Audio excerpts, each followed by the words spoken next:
സംസ്ഥാന സർക്കാരിന്റെ മദ്യനയം ഉൾപ്പെടെയുള്ള പ്രധാന വിഷയങ്ങളിൽ UDF സർക്കാർ വിശദമായ പഠനത്തിന് ശേഷമേ അന്തിമ നിലപാട് പ്രഖ്യാപിക്കുകയുള്ളൂ എന്ന് മന്ത്രി PK കുഞ്ഞാലിക്കുട്ടി. പുതിയ സർക്കാർ അധികാരത്തിലെത്തി ഒരു മാസം മാത്രമായതിനാൽ മുൻ സർക്കാരിന്റെ തീരുമാനങ്ങളുടെ തുടർച്ചയായാണ് പല കാര്യങ്ങളും മുന്നോട്ടു പോകുന്നതെന്നും അദ്ദേഹം പറഞ്ഞു. മദ്യനയവുമായി ബന്ധപ്പെട്ട ചോദ്യങ്ങൾക്ക് മറുപടിയായി മുൻ സർക്കാരിന്റെ കാലത്ത് ആരംഭിച്ച നിരവധി ഫയലുകളാണ് ഇപ്പോൾ പരിഗണനയിലുള്ളതെന്ന് കുഞ്ഞാലിക്കുട്ടി വ്യക്തമാക്കി. 10 വർഷം ഭരിച്ച സർക്കാരിന്റെ തീരുമാനങ്ങളുടെ തുടർച്ചയാണ് ഇപ്പോഴുള്ള പല നടപടികളുമെന്നും ഉദ്യോഗസ്ഥ സംവിധാനവും അതേപടി തുടരുകയാണെന്നും അദ്ദേഹം പറഞ്ഞു. മദ്യനയവുമായി ബന്ധപ്പെട്ട് സാദിഖ് അലി ശിഹാബ് തങ്ങളുടെ ലേഖനം ചൂണ്ടിക്കാട്ടിയുള്ള ചോദ്യത്തിന് ഔട്ട് ഓഫ് കോണ്ടെക്സ്റ്റ് ചോദ്യങ്ങൾ വേണ്ടെന്നും അദ്ദേഹം പ്രതികരിച്ചു.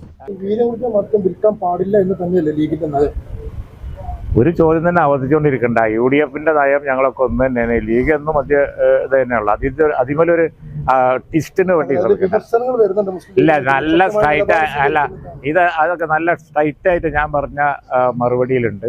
പുതിയ ഗവൺമെന്റ് ഒരിക്കലും തന്നെ കഴിഞ്ഞ ഗവൺമെന്റിന്റെ അത്തരം ഞങ്ങൾ വിമർശിക്കപ്പെട്ട പാളിച്ചകളൊന്നും നടപ്പിലാക്കില്ല. ഞങ്ങളെല്ലാം നോക്കിയിട്ട് തന്നെ ചെയ്യുള്ളൂ. മദ്യം സംബന്ധിച്ച് ഞങ്ങളുടെ നയം വളരെ ക്ലാരിറ്റി ഉള്ളതാണ്. അത് ഞങ്ങൾ ചർച്ച ചെയ്ത് UDF ചർച്ച ചെയ്ത് അതിൻ്റെ കാര്യങ്ങൾ പറയാം. UDFൽ ലീഗും ഉണ്ട്. ലീഗ് ആ കാര്യം നല്ലപോലെ നോക്കും. ഞങ്ങളൊക്കെ പാർട്ടിയുടെ നയം നല്ലപോലെ നോക്കുന്ന കൂട്ടത്തിലാണ്. PM ശ്രീ പദ്ധതിയിലും സമാന സാഹചര്യമാണ് ഉള്ളതെന്ന് കുഞ്ഞാലിക്കുട്ടി പറഞ്ഞു. പദ്ധതി മുൻ സർക്കാരിന്റെ കാലത്ത് ആരംഭിച്ചതാണെന്നും ഫണ്ട് ലഭിക്കാത്ത സാഹചര്യമുണ്ടായപ്പോൾ ഫണ്ട് വാങ്ങിയെന്ന് മുൻ സർക്കാർ അവകാശപ്പെട്ടിരുന്നുവെന്നും അദ്ദേഹം പറഞ്ഞു. നിലവിൽ ഫണ്ട് ഉപയോഗിച്ച സാഹചര്യമാണ് ഉള്ളതെന്നും ഇനി എന്ത് ചെയ്യണമെന്ന് പരിശോധിക്കാനായി സമിതി രൂപീകരിച്ചിട്ടുണ്ടെന്നും വ്യക്തമാക്കി. EMCയും ബഹുദൂരം കിലോമീറ്ററുകൾ താണ്ടിയാണ് ഞങ്ങളുടെ മുമ്പിലെത്തിയത്. ഒരു മാസമായ ഒരു ഗവൺമെന്റിന്റെ പെരടിക്ക് അതെല്ലാം കൂടി വെച്ചിട്ട് പോകാനൊന്നും ആർക്കും കഴിയില്ല. കാരണം PM3യിൽ കൊണ്ടുപോയി കുടുക്കി വെച്ചു. അപ്പോൾ അവിടെ നിയമസഭയിൽ തന്നെ അടിയന്തര പ്രമേയം വന്നപ്പോൾ പ്രതിപക്ഷ നേതാവ് പറഞ്ഞില്ലേ, ഫണ്ട് കിട്ടൂല എന്നുള്ള ഘട്ടത്തിലാണ് ഞങ്ങൾ പണം വാങ്ങിയതെന്നാണ് പറഞ്ഞത്. ഒരേ വിശദീകരണം. അപ്പോൾ അവർ ഫണ്ട് കിട്ടൂല എന്നുള്ള ഘട്ടത്തിൽ എത്തിയപ്പോൾ അതുവരെ പറഞ്ഞതൊക്കെ ഒറ്റ പറച്ചിൽ നിന്ന് പിന്നെ അവസാനിച്ചില്ലേ. ഫണ്ട് കിട്ടൂല എന്നായപ്പോൾ ഞങ്ങൾ ഫണ്ട് വാങ്ങി എന്ന് പറഞ്ഞു. ഫണ്ട് വാങ്ങി ഉപയോഗിച്ച് എല്ലാം കഴിഞ്ഞ സ്ഥിതിയാണ് ഇപ്പോൾ ഉള്ളത്. ഇനി എന്ത് ചെയ്യാൻ കഴിയും എന്നുള്ളത് നോക്കാനാണ് ഞങ്ങൾ കമ്മിറ്റിയെ വെച്ചത്. ഇതിലൊക്കെ വളരെ ക്ലാരിറ്റി ഉണ്ട്. പിന്നെ ഓരോ വിഷയങ്ങളും അങ്ങോട്ടും പറഞ്ഞ് ഇങ്ങോട്ടും പറഞ്ഞ് വിവാദമാക്കുക എന്നല്ലാതെ ഇതെല്ലാം അവർ ചെയ്തു വെച്ചതാണ്. ഇനി അതിൽ നിന്ന് തല ഊരണമെങ്കിൽ തന്നെ പരിക്കില്ലാതെ തല ഊരണമെങ്കിൽ തന്നെ പറ്റുമെങ്കിൽ എങ്ങനെ ചെയ്യണം എന്ന് നോക്കാനാണ് ഒരു കമ്മിറ്റിയെ വെച്ചത്. ഞങ്ങളത് എത്ര പ്രാവശ്യം പറഞ്ഞു. കരിമണൽ ഖനനം സ്വകാര്യവൽക്കരിക്കുമെന്ന ആശങ്കയും കുഞ്ഞാലിക്കുട്ടി തള്ളി. സ്വകാര്യവൽക്കരണത്തിന് സർക്കാർ ഒരു നീക്കവും നടത്തുന്നില്ലെന്നും അത്തരം നടപടികൾ അനുവദിക്കില്ലെന്നും അദ്ദേഹം പറഞ്ഞു. ഖനനവുമായി ബന്ധപ്പെട്ട ഫയലുകൾ വിശദമായി പഠിച്ച ശേഷമേ തീരുമാനമുണ്ടാകൂ. ധാരണാപത്രം ഒപ്പുവെച്ചിട്ടില്ലെന്നും UDFന്റെ നിലപാടിൽ മുസ്ലിം ലീഗ് ഉൾപ്പെടെ എല്ലാ ഘടകകക്ഷികളും ഒരുമിച്ചാണെന്നും അദ്ദേഹം കൂട്ടിച്ചേർത്തു. അങ്ങനെ ഒരു നീക്കം തന്നെ ഇല്ല. മനസ്സിലാക്കേണ്ടത് കരിമണൽ സ്വകാര്യവൽക്കരിക്കാനേ സാധിക്കില്ല. It is reserved for public sector. അത് ഇനി അങ്ങോട്ട് പറ്റേയില്ല. അങ്ങനെ ഒരു സംഗതി ഇനി വേറൊരു കാര്യം പറയാം, ഞങ്ങൾ അനുവദിക്കൂല്ല. ഒരു സംശയം വേണ്ട. അതും ഈ പറഞ്ഞതുപോലെ ആ പ്രോജക്റ്റുകളൊക്കെ ഒരു കണ്ടിന്യൂഷനാണ്.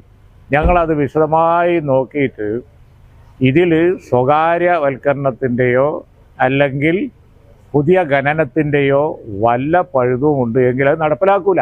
എന്താ സംശയം?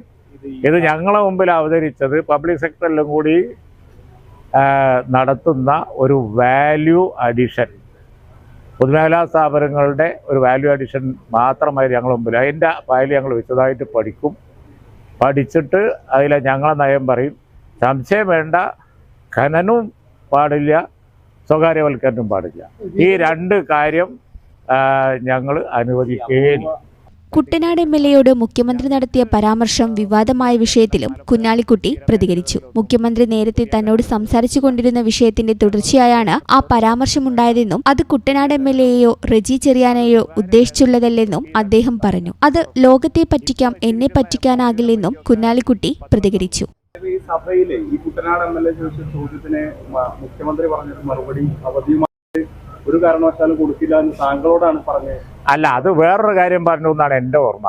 ഞങ്ങൾ സംസാരിച്ചുകൊണ്ടിരിക്കുകയായിരുന്നു. ആ സബ്ജക്റ്റിനെ കുറിച്ചാണ് അദ്ദേഹം പറഞ്ഞതെന്നാണ് എൻ്റെ ഓർമ്മ. അപ്പൊ അല്ല, അതിന്റെ ഇടയിൽ ചോദ്യം വന്നപ്പോൾ അത് എണീറ്റെന്ന് ഉത്തരം പറഞ്ഞ് ഇരുന്നതിന് ശേഷം എന്നോടുള്ള സംസാരം തുടർന്നതാണെന്നാണ് എൻ്റെ ഓർമ്മ. ആ വിഷയം തന്നെ അല്ല എന്നാണ് എൻ്റെ ഓർമ്മ. ഞങ്ങൾ സംസാരിച്ചുകൊണ്ടിരിക്കുന്നതായിരുന്നു. ഒരു കാരണവശാലും നമുക്കത് വേണ്ടെന്ന് പറഞ്ഞത് വേറൊരു സബ്ജക്റ്റ് ആയിരുന്നു എന്നാണ് എൻ്റെ ഓർമ്മയെന്നാണ് ഞാൻ പറയുന്നത്. ബാക്കി എനിക്കറിയില്ല. മുറിഞ്ഞു പോയ സംസാരമാണ്, മുറിഞ്ഞ സംസാരമാണ്. അത് ഉടനെ ഞങ്ങൾ ഇവിടുന്ന് വാർത്തയാക്കി നോക്കാം. അല്ലാതെ അത് കുട്ടനാട് MLA എല്ലാം ഏറ്റവും ചുരുങ്ങിയത് എനിക്കെങ്കിലും അറിയാം. വേറെ ലോകത്തിനെ പറ്റിക്കാൻ എന്നെ പറ്റിക്കാൻ പറ്റൂല. ഈ ചാനൽ ന്യൂസ് മലപ്പുറം. ലോകകപ്പ് ആവേശം ഇത്തവണ ബിഗ് സ്ക്രീനിലായാലോ? അതെ, റെഡി കാശ് ആവശ്യമില്ലാത്തതിന് 20% മാത്രം ആദ്യം നിലയ്ക്കൊണ്ട് ഇഷ്ടമുള്ള TV ഇനി പർച്ചേസ് ചെയ്യാം. ഈ ഫുട്ബോൾ പൂരം അതിന്റെ ആവേശം ഒട്ടും ചോരാത്തിന് ഹൈ ക്വാളിറ്റിയിൽ കാണാൻ ഇതാ 4K TVകൾ. അപ്പൊ ഇനി അതിന്റെ ബാക്കി തുകയോർത്ത് ടെൻഷൻ അടിക്കേണ്ട. ബേയ്മെന്റ് നിങ്ങൾക്ക് നൽകുന്നു പലിശ രഹിത മാസത്തവണയിൽ. അപ്പോൾ നിങ്ങളുടെ TV അപ്ഡേറ്റ് ചെയ്യാൻ വിളിക്കൂ ബേയ്മെന്റിലേക്ക്. Making it easy. Valancheri. Phone 9526 001 003.